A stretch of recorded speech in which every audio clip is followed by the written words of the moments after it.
ঢাকা বিশ্ববিদ্যালয় ক্যাম্পাসে ছাত্র রাজনীতি বন্ধের সিদ্ধান্তকে কেন্দ্র করে হঠাৎ করে আবির্ভূত হলো ছাত্র শিবির।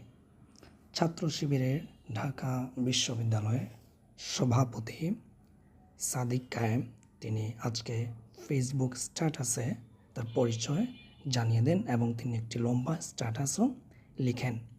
তিনি বৈষম্য বিরোধী ছাত্র আন্দোলনের অন্যতম সমন্বয়কও ছিলেন।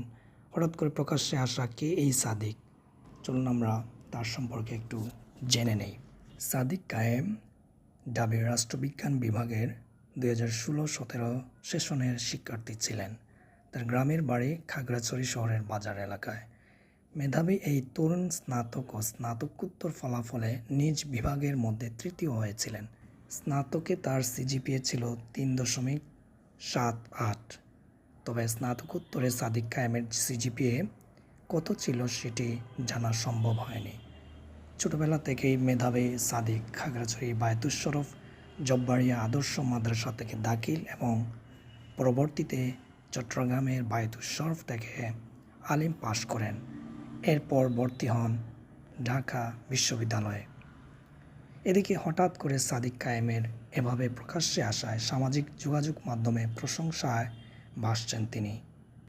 শনিবার দুপুরে বিশ্ববিদ্যালয়ের উপাচার্য লাউঞ্জে প্রশাসনের শীর্ষ কর্মকর্তাদের সঙ্গে আলোচনা শেষে সাংবাদিকদের সঙ্গে আলাপকালে সাদিক কায়েম নিজেকে ছাত্র শিবিরের ঢাবি শাখার সভাপতি বলে পরিচয় দেন।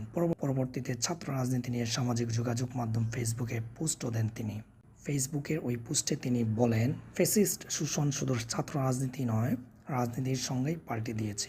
ফ্যাসিবাদে কোনো রাজনীতি থাকে না, রাজনীতি ফ্যাসিবাদের ভাষা। ফ্যাসিবাদ ছাড়া সকল বাদ ইজম ও রাজনীতি ফ্যাসিবাদে অনুপস্থিত থাকে। ফ্যাসিবাদে কোনো রাজনীতি নাই, শুধু ফ্যাসিবাদই আছে। টেন্ডারবাজি, গুম, খুন, ক্রসফায়ার, ফাঁসি, ধর্ষণ, রাহাজানি, দুর্নীতি এসব রাজনীতি না, এগুলো ফ্যাসিবাদ। আওয়ামী ফ্যাসিবাদের গত 16 বছরের ভয়ঙ্কর দিনগুলো কিংবা তার পূর্বের অনাকাঙ্ক্ষিত ঘটনাগুলো রাজনীতির প্রতি তীব্র ঘৃণা সৃষ্টি করেছিল তরুণ প্রজন্মের মধ্যে। কিন্তু 24-এর ছাত্র জনতার অভ্যুত্থান সমস্ত ভুল ভেঙে দিয়েছে। রাজনীতি সম্পর্কে তৈরি হয়েছে নতুন সচেতনতা। দেয়ালে দেয়ালে লেখা হচ্ছে, এখানে রাজনৈতিক আলাপ জরুরি। আমরা জানি এই স্বাধীনতার জন্য শহীদ হয়েছে রাজনৈতিক দল সংশ্লিষ্ট এবং দলের আওতামুক্ত রাজনীতির সচেতন ছাত্র জনতা। ফ্যাসিবাদের পতন ঘটানোর চেয়ে বড় রাজনীতি আর কোনো রাজনীতি না। আমরা চাই সেই রাজনীতির আদর্শে ছাত্র রাজনীতির ব্যাপক ইতিবাচক সংস্কার হবে। ভবিষ্যতের ছাত্র রাজনীতিতে মত দ্বিমত হবে, যুক্তির ফাতরে সবাই বিক্ষিপ্ত হবে, কিন্তু কোনো হকি স্টিক কিংবা স্টাম্প থাকবে না, কোনো গ্যাস্ট্রুম গণরুম থাকবে না। 24-এর আকাঙ্ক্ষাকে বুকে নিয়ে এগিয়ে যাবে এই ছাত্র রাজনীতি। মধুতে ভিন্ন মতের কেউ চা খেলে অপর পক্ষের কেউ তেড়ে আসবে না। একাডেমিক পরিবেশে কোনো বিঘ্ন ঘটবে না।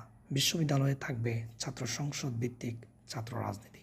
গণতান্ত্রিক দেশে ভিন্নমতের প্রতি থাকবে সম্মান, কিংবা কেউ যেন স্বৈরাচারী না হয়ে উঠতে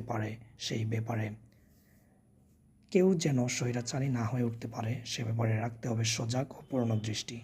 এই রাজনৈতিক সংস্কারে অবশ্যই 24-এর শহীদদের আশা আকাঙ্ক্ষার প্রতিফলন থাকতে হবে, তা না হলে ভেস্তে যাবে আমাদের এই স্বাধীনতা। আমরা চাই ছাত্র রাজনীতির সংস্কার, গবেষণা, পলিসি ডায়ালগের মধ্যে দিয়ে তা বাস্তবায়িত হোক। এই লক্ষ্যে সবাইকে এগিয়ে আসার আহ্বান জানাচ্ছি। এই হচ্ছে সাদিক কায়েমের ফেসবুক পোস্ট।